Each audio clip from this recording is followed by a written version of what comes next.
एक होता है सिद्धांत और एक होता है प्रयोग। यहाँ हम लोग प्रयोग करने बैठे हैं, प्रयोग कर रहे हैं।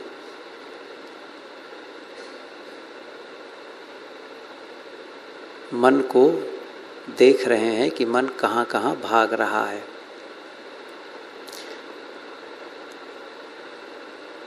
और मन को शांत करने का प्रयोग कर रहे हैं। ध्यान क्या है? गुरुदेव जी की एक पुस्तक है, उसमें सिद्धांत की बातें बताई गई हैं और प्रयोग की बातें भी बताई गई हैं। मैं उसी के आधार पर थोड़ा आप लोगों को बताऊं। सिद्धांत को जब समझ लेते हैं तो प्रयोग करना सरल होता है। बिना सिद्धांत को समझे प्रयोग करने में हमें सफलता नहीं मिलेगी। किसी भी क्षेत्र में हो, भोजन ही बनाने का सिद्धांत हम नहीं जानेंगे और भोजन बनाने के लिए हम शुरू कर दें तो सफल कैसे होंगे? ध्यान के सिद्धांत को समझें। गुरुदेव जी ने लिखा है, कुछ न करना ध्यान है, कुछ न करना। तन से कुछ नहीं करना, वाणी से कुछ नहीं बोलना और मन से कुछ नहीं सोचना, ये ध्यान की पूर्णता है।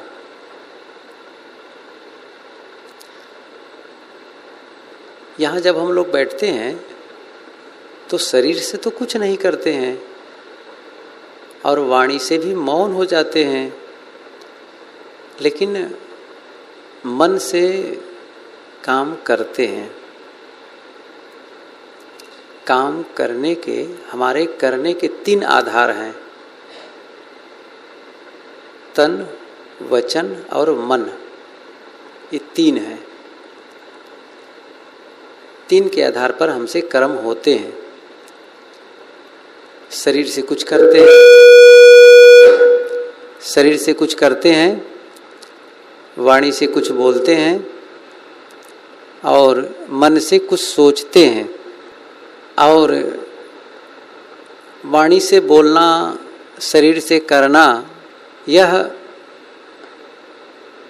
इसके मूल में है मन। मन से सोचना। सभी कर्मों के मूल में है मन। ये इस बात को तथागत बुद्ध ने बहुत सुंदर ढंग से कहा है। मनो पुब्बंगमा धम्मा मनो सेठा मनोमया मनसा चे पदुट्ठेन भाषतिवा करोतिवा ततो नम दुख मनवेति चक्को व बहतो पदम। ये धम्म पदम की प्रथम गाथा है।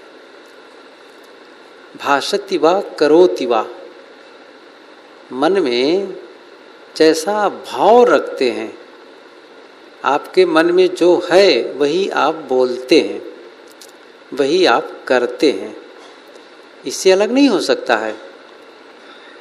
इसलिए मूल में है मन। कबीर साहब जी ने तो इसको बड़े सहज ढंग से कहा है कि मूल गहे ते काम है, या एक साधे सब साधिया सब साधे एक जाए, जैसे सींचे मूल को फूले फले अघाए। एक मन को साध लिया, सब सध गया। और यही साधने के लिए हम लोग यहाँ आए हैं। तो मैंने ध्यान के विषय में कहा, कुछ न करना ध्यान है, कुछ न करना। शरीर से न करना सरल है, वाणी से न बोलना भी सरल है, कह सकते हैं। वैसे है कठिन लोगों के लिए, फिर भी कम से कम ध्यान कक्ष में तो हम मौन रहते हैं, तो वो भी सरल है। लेकिन मन से भी कुछ न करना सर्वाधिक कठिन है।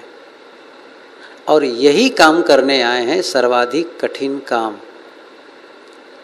हम यही सोच कर आए हैं कि ध्यान करेंगे, और ध्यान के लिए बताया जा रहा है कुछ न करना। कुछ न करने में बहुत परिश्रम है। करने, आप अभी तक हम लोग समझते थे करने में परिश्रम है, अभी तक कि ये समझते थे कि मेहनत करने में, कोई भी काम करते हैं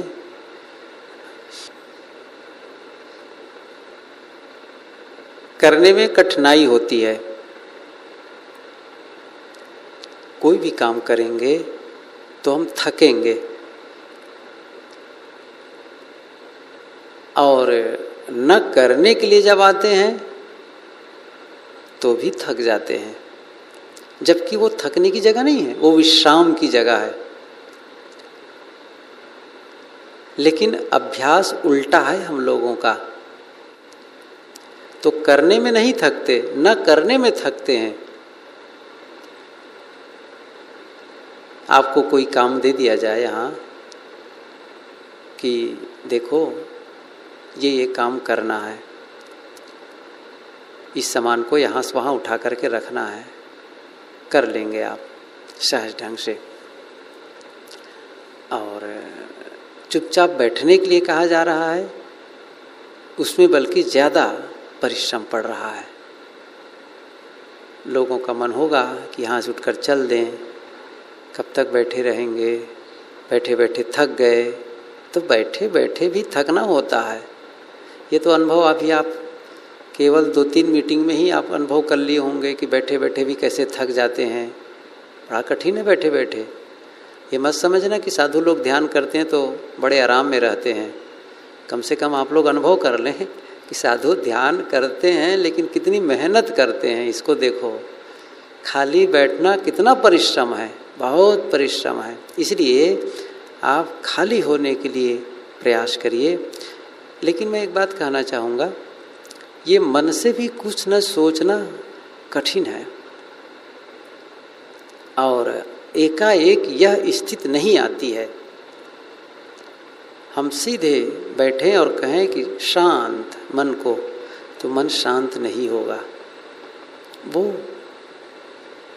न जाने कब के संस्कार उसमें भरे पड़े हैं, अनादिकालीन संस्कार भरे पड़े हैं।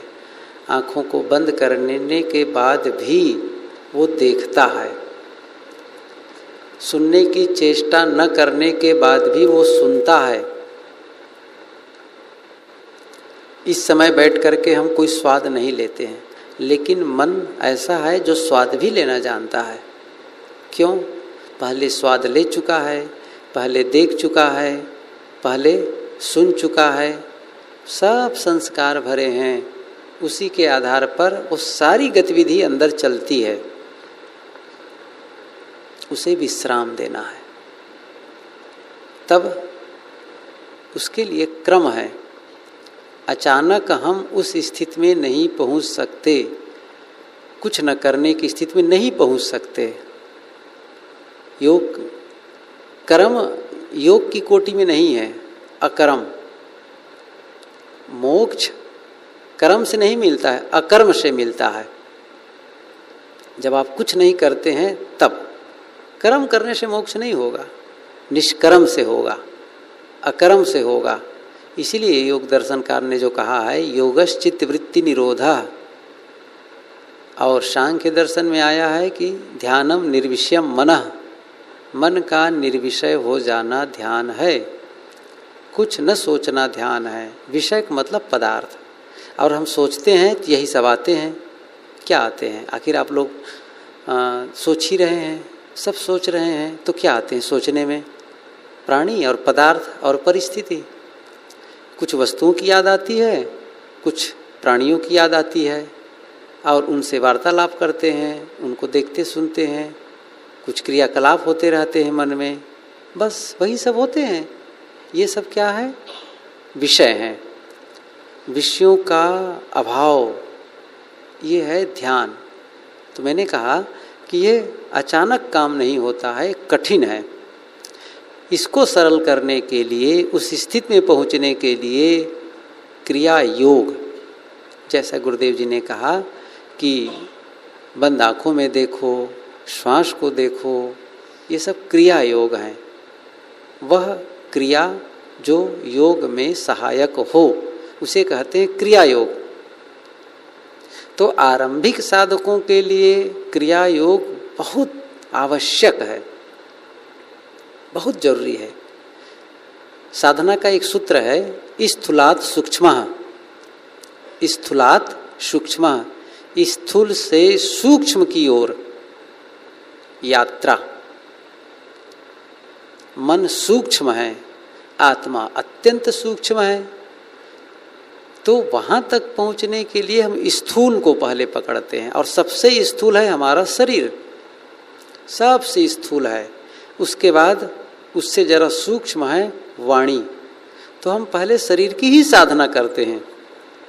इसीलिए कहा जाता है शांत बैठो, हिलो डुलो मत। तो हम शरीर से साधना किए, तन थिर प्रारंभ किए। फिर उसके बाद मौन के लिए कहा जाता है बोलो मत। यहाँ तो नहीं बोलते हैं, बाहर निकलने पर बोलते हैं, लेकिन जो बाहर निकल के बोले रहते हैं फिर यहाँ ख्याल आने लगते हैं। इसलिए कहा जाता है आप बाहर भी मौन रहें। तो ये स्थूल साधना है, तन से शांत। और स्थूल है श्वास, सबको पता है। ऐसा कौन आदमी यहाँ बैठा होगा जो श्वास नहीं ले रहा है? हाथ उठाएं जरा। सब लोग ले रहे हैं श्वास, और उसी श्वास को देखना है। आपका वो जन्म का मित्र है, जन्म लिए हैं और साथ लेके आए हैं। और कब तक रहेगा वो मित्र? जब तक आप जिंदा रहेंगे। क्या आप जिंदा भी रहेंगे और श्वास नहीं रहेगा? ऐसा हो सकता है? जन्म जन्म का वो साथी, जन्म मरण का वो साथी है श्वास, पूरा मित्र है आपका। उसी मित्र को आप फिर से उससे गाढ़ी मित्रता कर लें। लेकिन उससे मित्रता नहीं है, क्योंकि वो बिना कीमत की है, इसलिए उसके महत्व को नहीं समझते हैं। ध्यान दीजिए, जो बिना पैसे के मिलता है उसका अवमूल्यन होता है। पैसे से मिलता है वो उसका आदर करते हैं। एक मास्टर ने एक विद्यार्थी से पूछा, ये बताओ जो बिजली सूर्य से जो बिजली मिलती है, सूर्य का प्रकाश मिलता है, सूर्य के प्रकाश में और बिजली के प्रकाश में क्या अंतर है? सूर्य के प्रकाश में और बिजली के प्रकाश में क्या अंतर है? तो बच्चे ने कहा कि सर, सूर्य के प्रकाश बिना पैसे के मिलता है और बिजली के प्रकाश के लिए पैसा देना पड़ता है। तो अब देखो, मैं अभी कुछ समय पहले आप लोगों को सूचित किया, देखो पंखा चल रहा है, बंद करो, उसका महत्व समझे ना। बिजली का दुरुपयोग न करो। आप लोग घर में भी यही हिदायत देते हैं अपने घर वालों को कि बिजली का दुरुपयोग मत करो। सरकार हिदायत करती है बिजली बचाओ, पानी बचाओ, पैसे से है। और सूर्य का प्रकाश, उसका कोई महत्व नहीं है। ऐसे ही श्वास का कोई महत्व नहीं है, क्योंकि बिना पैसे के है। और जिस दिन उसका महत्व देना आप शुरू कर देंगे, उस दिन आप देखिए। इसीलिए मैंने सुबह से कहा आप श्वास को देखें, वो आपको भीतर की यात्रा कराएगा। क्योंकि श्वास देखें ना, बाहर से भीतर की ओर उसमें गति है। सांस कहाँ जाती है? बाहर से भीतर, भीतर से बाहर। तो वो भीतर तक आपको कैसे पहुँचाएगा? किसके सहारे पर जाएंगे? कोई आधार चाहिए, वो आधार है श्वास का। इसलिए श्वास देखें। और मैं इस समय ज़्यादा नहीं बताऊंगा, बस एक काम करें। आप स्वाभाविक महसूस करेंगे कि मन का जो बिखराव है, भटका हुआ मन आपका सिमटने लगेगा, एकाग्र होने लगेगा। बस खास बात है उसमें समर्पण का भाव हो, उसके प्रति मन नहीं लगेगा, या ऊबने लगेंगे, घबराने लगेंगे, तो फिर या शरीर में भारीपन होगा, खाने पीने में असावधानी हुई होगी, या नींद की शिकायत होगी, तो फिर काम नहीं बनेगा। शरीर हल्का हो, मन प्रसन्न हो और साधना के लिए भाव हो, मुझे साधना करना है, मन को वश में करना है, मन को पवित्र करना है, ये भाव बना रहना चाहिए, फिर वो काम होने लगेगा। भाव ही नहीं होगा, घर वाले लोग, घर के लोग कहे होंगे तुम बैठे बैठे बूढ़े क्या कर रहे हो, जाओ थोड़ा गुरुजी के यहाँ ध्यान कराओ। क्या करें, घर वाले लोग अब धक्का दिए तो यहाँ आ गए, तो भाई ऐसे में काम नहीं चलेगा। शौक से हो। मैं जानता हूँ कि यहाँ आप लोग काम धाम छोड़ के आए हैं, शौक है तब आए हैं। अभी किसी को कह दिया जाए देखो यहाँ भीड़ अधिक हो गई है, आप लोग चले जाएं, तो उसको देखो कितनी कठिनाई होगी उसको जाने में, और दरवाजे से जब बाहर निकलेंगे तो कितना नाराज होंगे कहने वाले के प्रति, वो तो वही जान सकता है, बहुत नाराज होगा। इसका मतलब है शौक। तो शौक है तो फिर उसके लिए पूरा समर्पित हो जाए, केवल श्वास को देखें। मैं फिर से निवेदन करता हूँ कि सब लोग व्यवस्थित बैठें। ध्यान के लिए बैठने के लिए मैंने जो क्रम बताया है वो क्रम बड़ा बढ़िया है। आप फिर से मैं बताऊं, आप लोग पलथी मार के बैठे हैं और कुछ लोग पद्मासन की स्थिति में बैठे हैं और कुछ लोग अर्ध पद्मासन। बड़ा अच्छा लगता है अर्ध पद्मासन। एक पैर को आप दूसरे पैर के पिंडली पर रख लें, बड़ा सरल है। पलथी मार के भी बैठ सकते हैं। सब लोग बैठें, मैं अभ्यास बता रहा हूँ, वैसा अभ्यास करें आप लोग। और सीधे बैठें, रीढ़ बिल्कुल ऐसा लगे जैसे 90 अंश का कोण बना रहा हो। जब सीधे हो ना, 90 का कोण बिल्कुल सीधा, जैसे एक लकड़ी डंडा खड़े कर दें, बिल्कुल सीधा। आप डंडे के समान खड़े हो जाएं। खड़े होने का मतलब बैठे हैं और रीढ़ को सीधी कर दें, अकड़े ना। बस बार बार मैं कह रहा हूँ, शरीर में कहीं भी तनाव न रखें। मैं बिल्कुल तनाव रहित बैठा हूँ, कुछ भी नहीं। और गर्दन सीधे, सिर भी सीधा, बिल्कुल सामने की ओर देखना है। अब आप आँखों की पलकों को आहिस्ते आहिस्ते गिरने दें, खोल के न रखो। सब लोग आँख खोलें, पहले सब लोग आँख खोल लीजिए, मैं बताऊं कैसे पलक गिराना है। आँखें खुली हैं। अब पलकों को गिराने में आप कुछ समय लगाएं, खट से गिरा न दें। बहुत देखो, धीरे धीरे धीरे, बस रख गया। ढीला कर दिए। पलक में कहीं तनाव तो नहीं है। आँखों के पलकों को एकदम ढीला ढीला है, और ढीला कर लीजिए।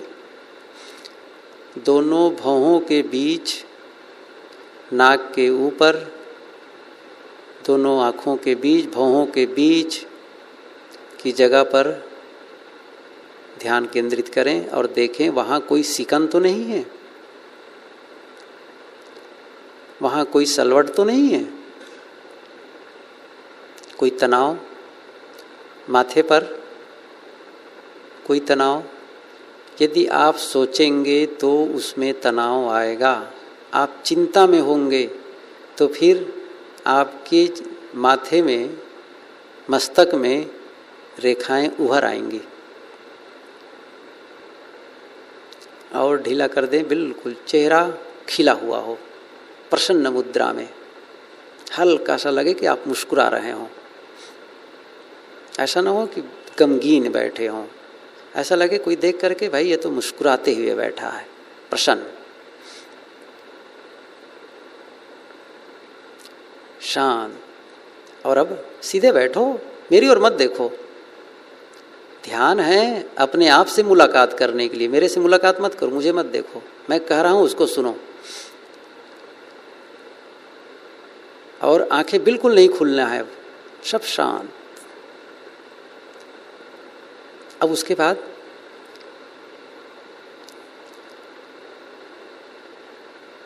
शरीर के हर अंगों को आप आदेश कर दो कि मेरे अगले आदेश तक तुम्हें शांत रहना है।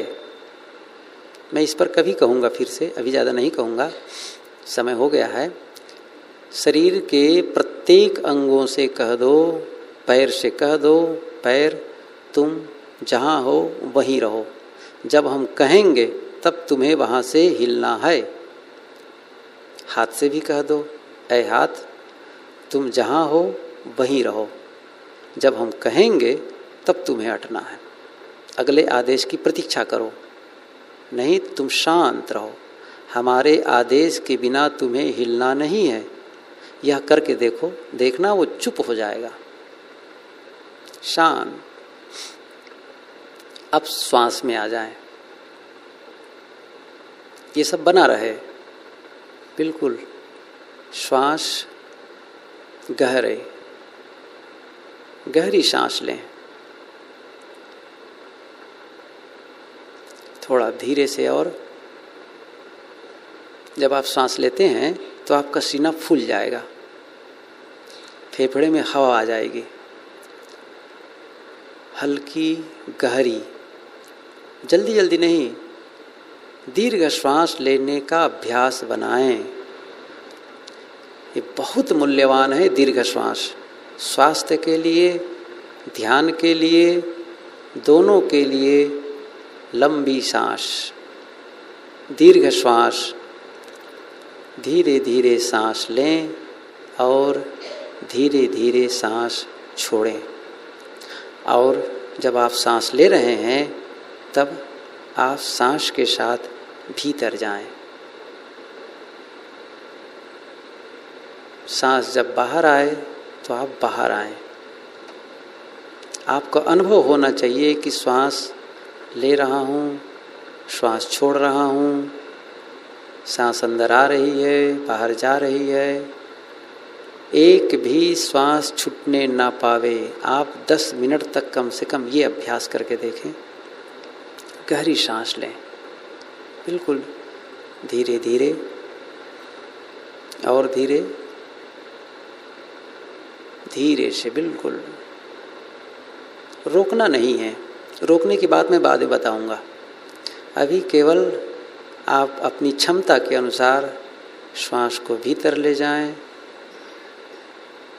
ले जाना क्या है, वो स्वाभाविक श्वास आ रही है, जा रही है, आ रही है, जा रही है। आपका चित्त, आपका मन, आप स्वयं श्वास के झूले में झूलते रहें।